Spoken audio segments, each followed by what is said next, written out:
Let's bring in our guest right now to talk about Mr. Obama's speech. Joining us from Australia is Jeffrey Garrett. He's Chief Executive of the U.S. Studies Center at the University of Sydney. And of course, here on set is Arjuna Mahendran from HSBC Private Bank. Arjuna, let me start with you first of all and get your impressions on Mr. Obama's speech. What did you think of it? Because it was a really high-stakes speech for him. It is. I mean, you know, Obama has to deliver. This is the long and short of it. And I think the U.S. public is getting a bit tired of the rhetoric. So I think it was interesting that in the first place he talked about healthcare.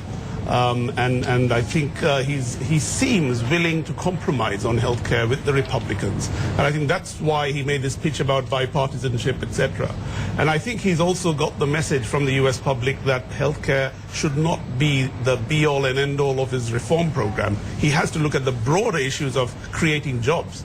That, I think, was really the message that we got from Massachusetts and the defeats in that election for the Democrats and also the two preceding defeats. I think that message has come home. So for me, this was really a restatement of his original change program. He wants to bring change in a wider context, and he probably, admits that healthcare perhaps deviated from that broader agenda, and now he's getting back on track. So reclaiming that again, indeed, in a way. Jeffrey, yes. What are your initial thoughts to this speech that ran just over an hour, about an hour and 10 minutes?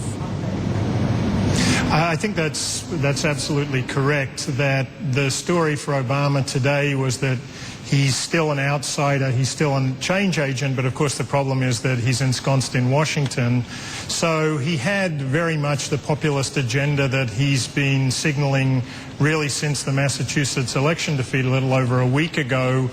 Compromise on health care, we've got to rein in the deficit, but the big story in 2010 is that even though Wall Street's recovered, Main Street is hurting. So 2010 must be a year in which we concentrate on jobs, and if that means taking something out of the financial sector through new taxes or fines or fees, so be it. We've got to do that because jobs is the #1 priority.